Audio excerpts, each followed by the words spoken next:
Good morning, John. I'm here to debunk a myth. A myth that we probably all believe. And it's a simple statement that is really hard not to believe knowing what we know.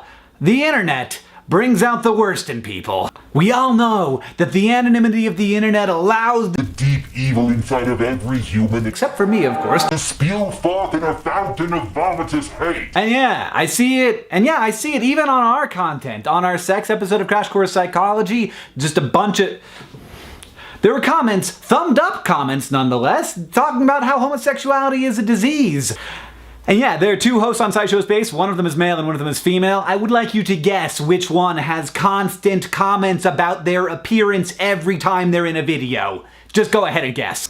But you and your friends, you aren't hate mongers. Must be other people. Those people at the grocery store who seem so nice when you hang out with them briefly, but then you don't really know, so they probably go home and then they shrug off the cloak of their cultural burden and say, hey, I am now going to be internet turd. Superhero extraordinaire.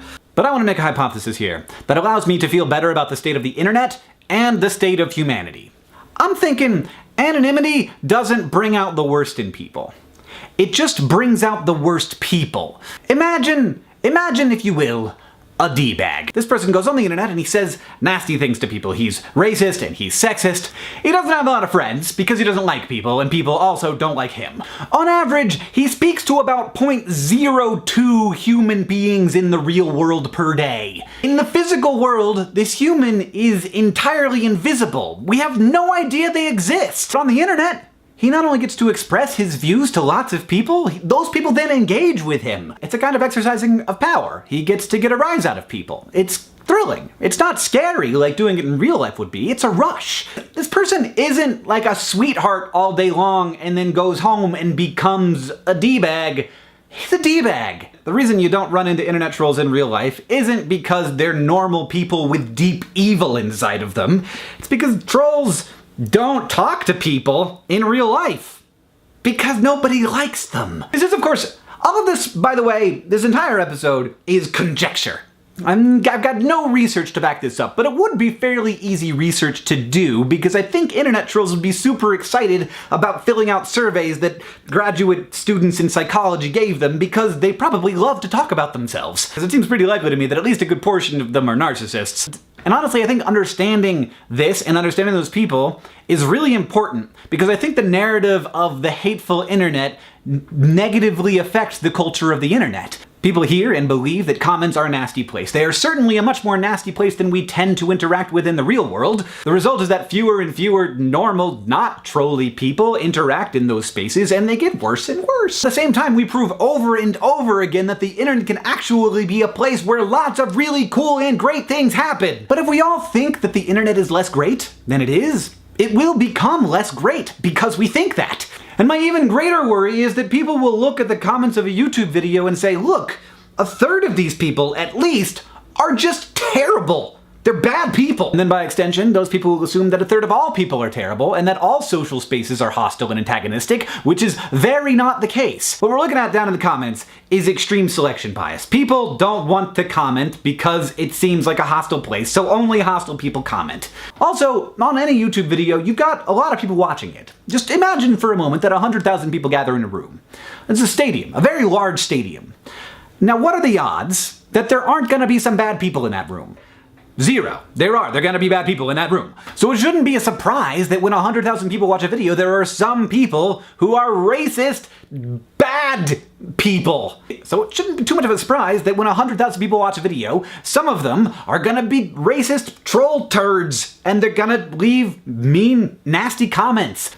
Now, a big problem here is that YouTube has lately been promoting discussion rather than how many people thumb up a comment. So a comment will end up way at the top of the video because lots of people are discussing that comment. That isn't usually because there's a good discussion happening there. It's usually because that first comment was extremely inflammatory and wrong, and people are arguing about it.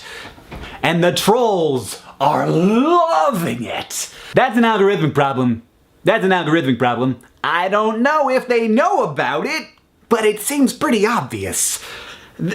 it's totally feeding the trolls. Like, the whole point of a troll is to try and get discussion because they want to get a rise out of people, they want that rush, and they want some human interaction, which they don't get in the real world because people don't like them. Let me guarantee you, as a person who has met a number of people, most of them, like 90% of them, are good.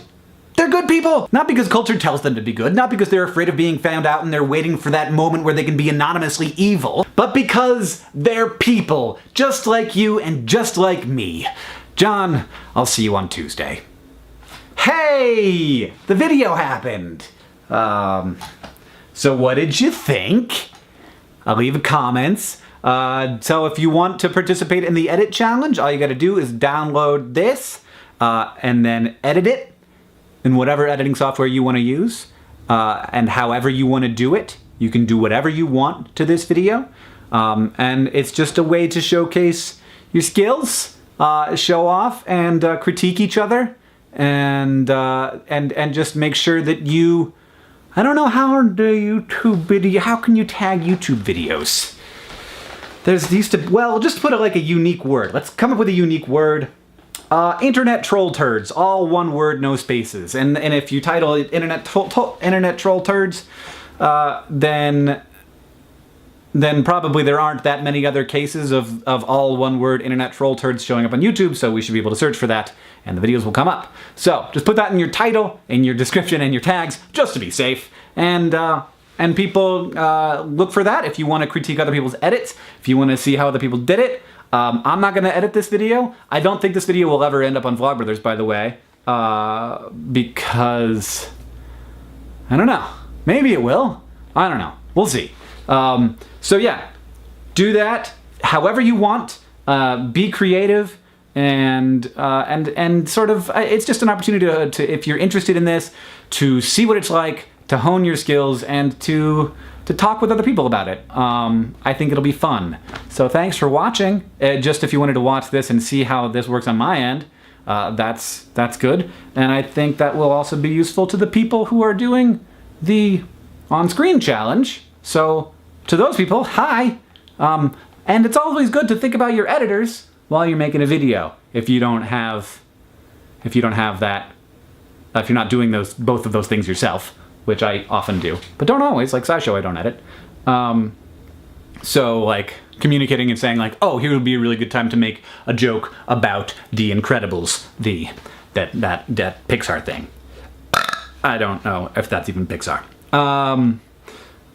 And yeah. Okay, so thank you for participating, and yeah, I'm looking forward to seeing what y'all do to me. And hopefully that wasn't too awkward and weird to watch how this works. Because I know that it seems like sometimes I'm just speaking my mind. Obviously I'm checking a script a lot. And if you want to watch how that script happened, I have also uploaded the video of me writing that script. It's just full transparency here, you guys. Totally open. Everything's in the open. Okay. All right. So this is long enough already. Thanks for wasting your time with me. Goodbye.